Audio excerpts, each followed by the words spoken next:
Thank you for joining Wars of the Rosies as we continue with part 49, The Mason's Wife, from Book the Second, The Practice of the Mystic Tie by Albert G. Mackey. Part 49, The Mason's Wife. This long but interesting anecdote is taken without abridged from the Masonic Signet, formerly published at St. Louis, Missouri. It is there given as a tell of truth and bears that impress upon its face. In 1830, having arrived to the years of manhood without a fortune or appliances, promising successful competition with the businessman of my native state, Kentucky, I turned my thoughts towards the far west and south as furnishing a more appropriate field for young and enterprising men who might possess the moral courage to withstand the hardships and toils incident to pioneers. Upon a conference with 3 other young men in similar circumstances, we determined to wend our way to the wilds of Texas and immediately set about preparing for our journey to that foreign land as it was then esteemed. Texas, 20 years ago, was thought to be a long way from Louisville. We all met at Louisville on the first day of July, where we were detained some 3 days waiting for a boat. On the evening of the 3rd day, a small low craft made her appearance, bound for New Orleans, and, knowing the large class of boats could not then navigate the Ohio, we lost no time in securing berths. Though small and uncomfortable, the boat was very much crowded with cabin and deck passengers, bound for different points on the Mississippi, together with some who were about to expatriate themselves and make an abode in the land of promise to which we were bound. It were vain to undertake to depict the feeling which stirred in our bosoms as we gazed upon the floating stars and strips of our native land. For aught we could know, for the last time, 'tis true, our buoyant spirits bounded into the future, and hope, sweet hope, whispered that a day would come when that lone and modest star, which had but dawned upon the horizon, would, by the magic power of the Saxon race, shine with resplendent glory in the mighty galaxy destined to cloister around the Old 13. But as I sat out with no intention to draw a fancy sketch, but to detail some little events which will illustrate to some extent the benign influence of our glorious order, I must proceed with my simple narrative. Nothing of much interest occurred after leaving Louisville until we landed at Smithland, mouth of the Cumberland River, except that our boat formed a familiar acquaintance with the numerous shoals and sandbars with which the Ohio is well supplied. At Smithland, several passengers came on board, and among the number a very dignified and gentle-looking lady, apparently about 40 years old, and her only daughter some 18 or 19. The latter was a beautiful and bewitchingly interesting in appearance, that any attempt of mine to describe her would fall far from short of reality, but I must be permitted to say that such was the impression made upon my mind, that I could not realize the fact that her home was upon this broad earth as connected with the children of men, and yet, to the astonishment of all, these 2 interesting beings took a deck passage bound for the mouth of Red River. On the following morning the clerk, as usual, went below to collect passage money.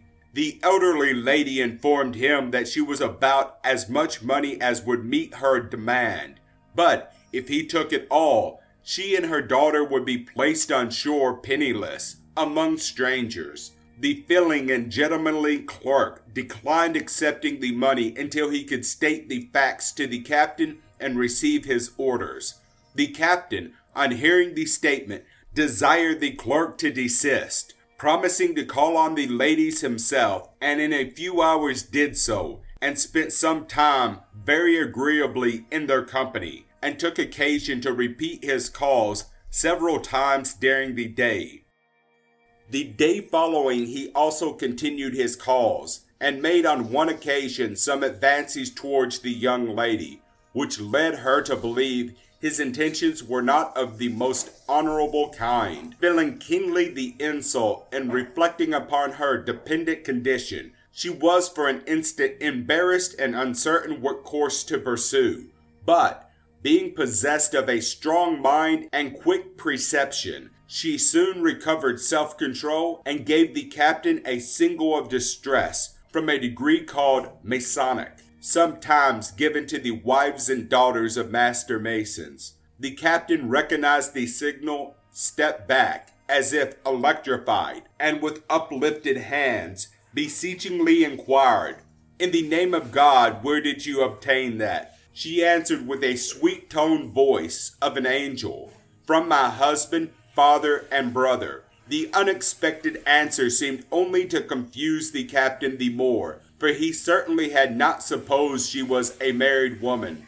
Upon inquiry, he learned that she and her mother were both wives of master masons. Soon after, the clerk was seen gallanting the two ladies into the cabin, and the porter following with their baggage. The best staterooms were assigned them, and, if the captain had been the brother or son, he could not have been more devoted to their comfort and happiness. At the mouth of Red River, the captain took the ladies to the only house then at that place, saw them provided for while waiting for a packet. Before leaving, he told the elderly lady that they might be longer detained than they expected, and consequently incur greater expenses than she was able to meet, and handed her a $100 bill. With emotions deeply mingled with gratitude, she assured him that though she was almost destitute, she was not an object of charity, and hence doubted the propriety of accepting his generous offer. On being informed, however, that the money was tendered as a loan, she said to him, "Captain, I know not that I shall ever have it in my power to see you again. How then can I return your money?"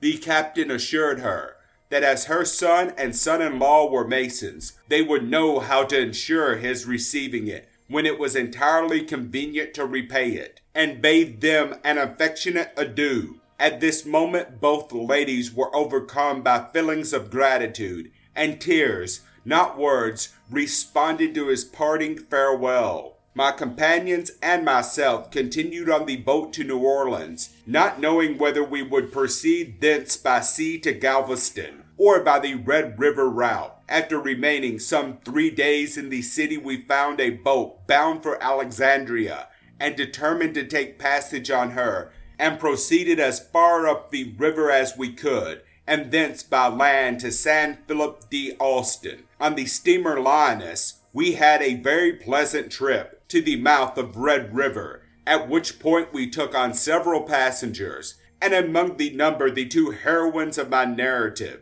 The old lady soon recognized and sent for me. Up to this period, I had not spoken to her, but from the intimacy which she had observed between the captain of the other boat and myself, she said she supposed he had told me certain things, and especially if I was, as she supposed, a mason, and, she added, "If you are, let me know it, for I have received so many favors from that source unasked, that I desire to know all masons with whom I may meet." I informed her that I was a young mason, had never done any good as such, and assured her that I claimed no credit for the favors she intimated she had received from the captain, that whatever those favors were, the captain had rendered them as all good masons would do, with no other hope of reward than a conscience of having discharged his duty.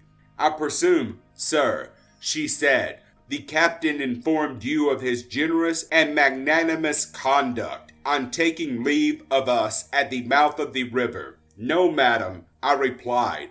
"I heard the captain speak in the most respectful terms of you and your daughter, but in no way did he allude to favors done for either of you. And did he not tell you, sir, of our free passage down, and of his noble generosity in urging us to accept the means of defraying our expenses, the balance of our journey?" "No, madam," said I. "The captain intimated nothing of the kind to me, and I am very certain there was not a passenger on board who did not suppose you paid your passage, nor did anyone suspect the captain of giving you aid in any way. Then she attempted to give me a detail of events, but her feelings overcome her, and, bursting into tears, she retired to her stateroom. Our passage up the river was a protracted one, in consequence of the low stage of water, and I occasionally enjoyed the society of the ladies and spent an hour